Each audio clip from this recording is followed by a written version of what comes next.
correctement, qui cherche à être honnête. Si vous en trouvez un, je pardonnerai à Jérusalem. Quand il prête serment en déclarant « Je le jure par le Seigneur vivant ». Nous allons aussi aller voir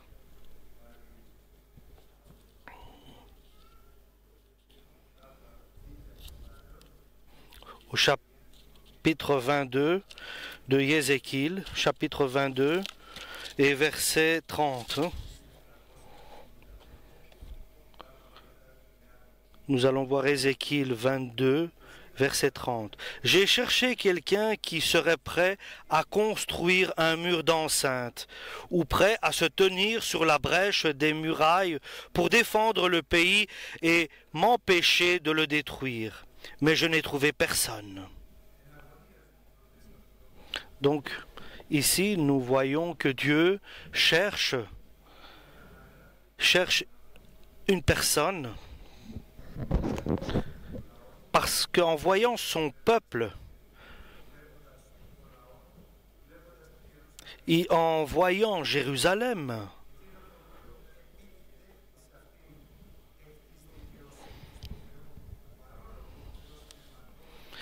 nous savons que Dieu est patient et il prend pitié. Mais il y a une catastrophe qui est imminente. Mais ils disent « Seigneur, Seigneur ». Ils jurent par serment au nom de Dieu, mais Dieu voit leur cœur. Il voit le mensonge, l'hypocrisie.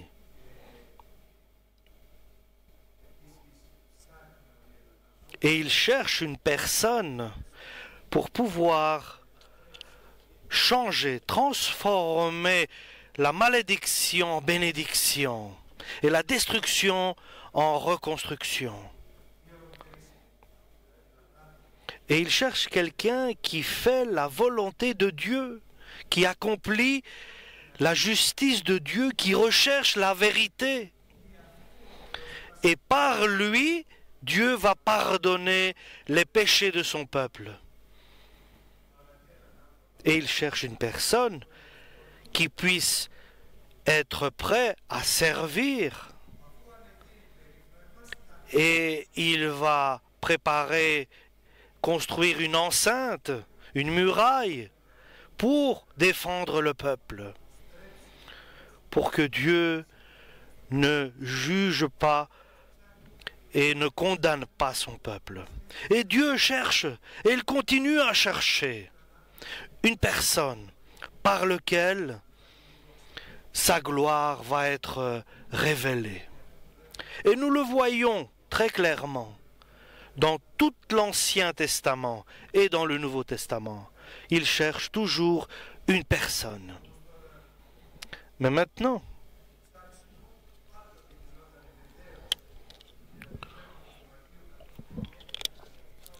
nous savons que le Saint-Esprit cherche quelqu'un qui ait le cœur parfait devant Dieu pour que sa gloire soit révélée par lui.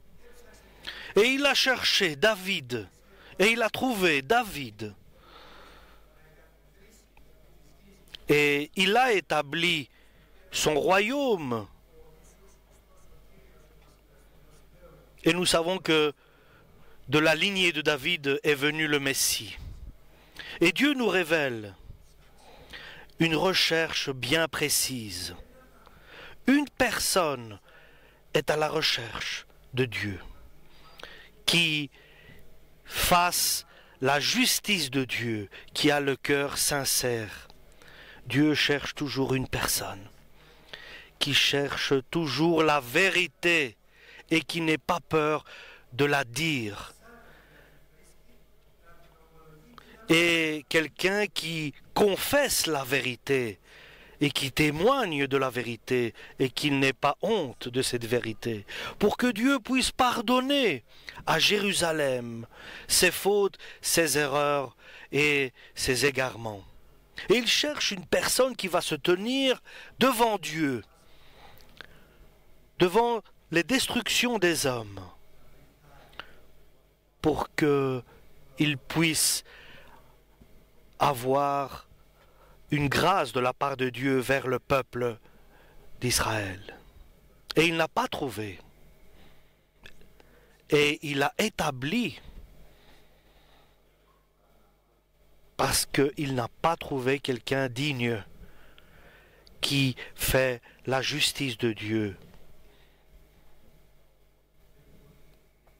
Dieu ne peut pas trouver une personne sans péché qui peut lever les péchés du monde sur lui et qui puisse se tenir devant Dieu et qu'il puisse dire « Moi, j'ai payé pour les péchés de ce peuple, de cette nation. » C'est pour cela que Dieu est devenu chair par le Messie. Et c'est pour ça le secret de l'humilité est grande. Dieu s'est révélé en chair sur la terre. Et Dieu n'a pas eu pitié de son Fils. Il a permis qu'il devienne une malédiction sur la croix. Et il cherchait à trouver une personne pour transformer le mal en bien, pour transformer la mort éternelle en vie éternelle. Une personne était à la recherche de Dieu, qui exprime la totale vérité de la parole de Dieu. Une personne était à la recherche de Dieu.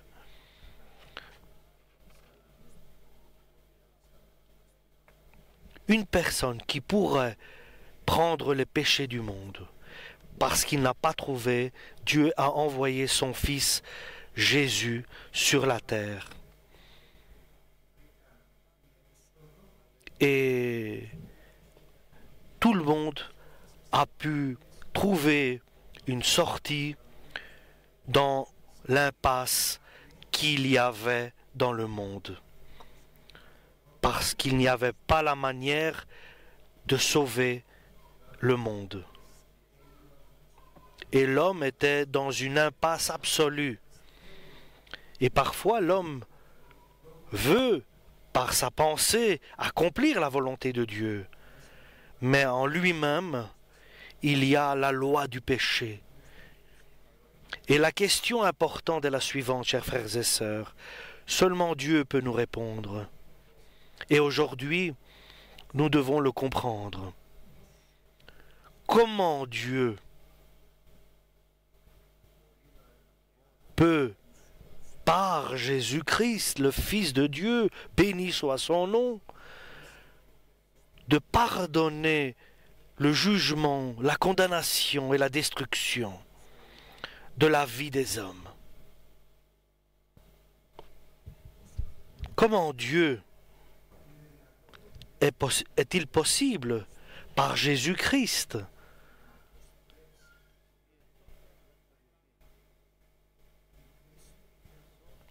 de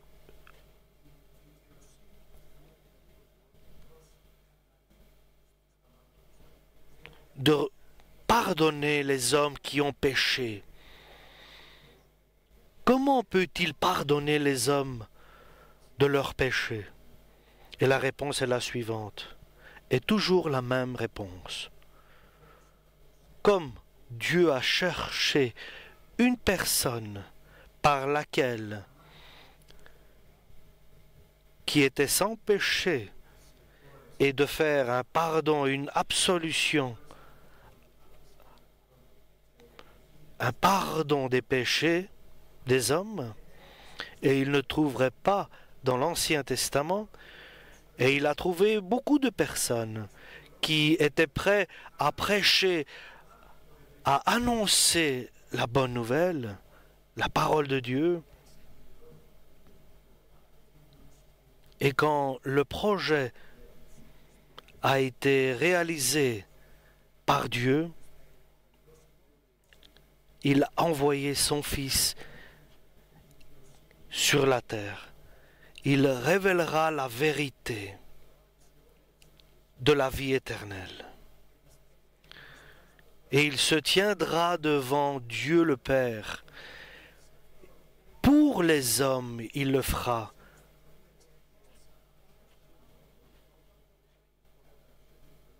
De la même manière, dans le Nouveau Testament, Jésus-Christ cherche une personne,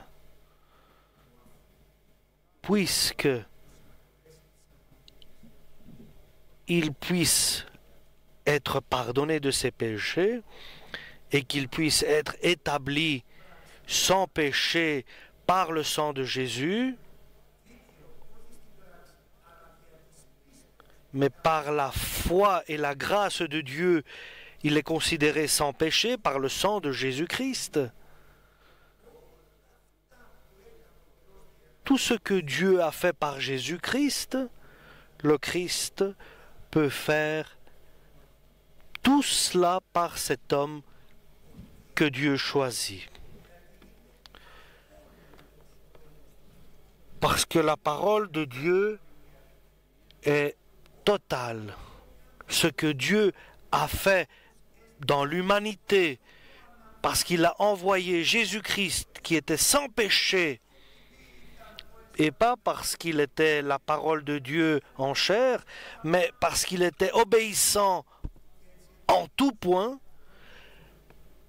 et il a obéi au Père à tout point. Et comme Dieu a son Fils à envoyer parce qu'il était obéissant, c'est ainsi par Jésus-Christ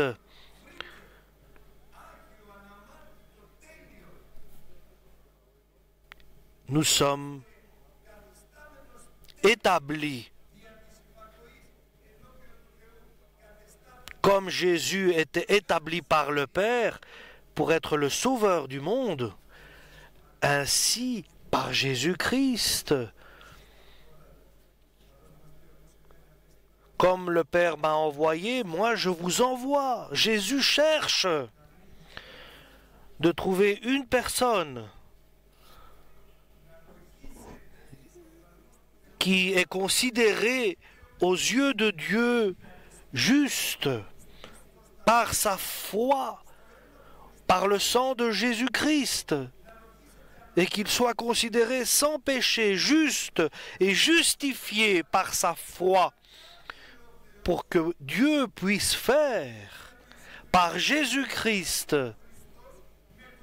et que Jésus-Christ fasse avec cette personne tout ce que Dieu a fait par Jésus-Christ. Et Jésus le dit, vous ferez plus que ce que moi j'ai accompli. Donc Jésus cherche une personne pareille. Et la question est la suivante. Qui peut être cet homme-là? Cette personne-là? Qui peut être cette personne-là? Comment une personne qui est imparfaite, pécheur, qui est misérable, qui est moins que rien, comment peut-il devenir une personne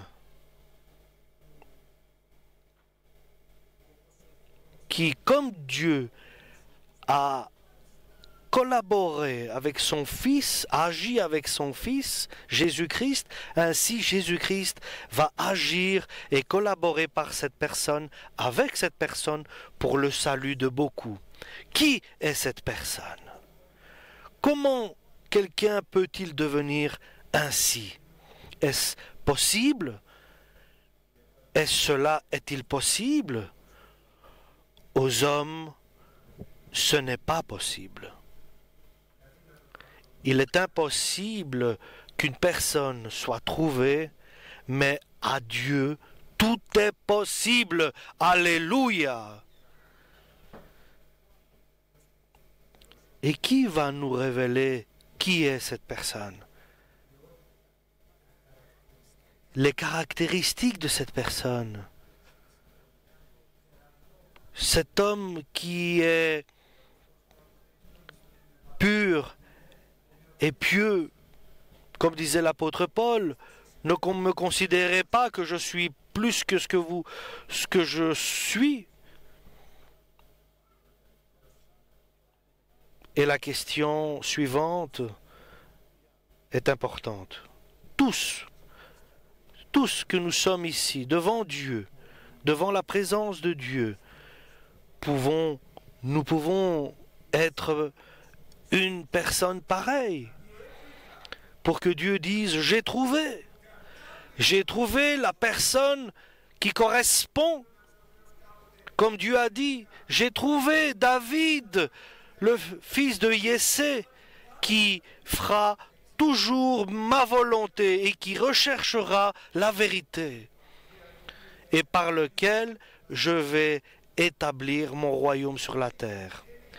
Mais maintenant, nous savons que le royaume, c'est le salut avant l'enlèvement de l'Église, et dont l'œuvre est gigantesque.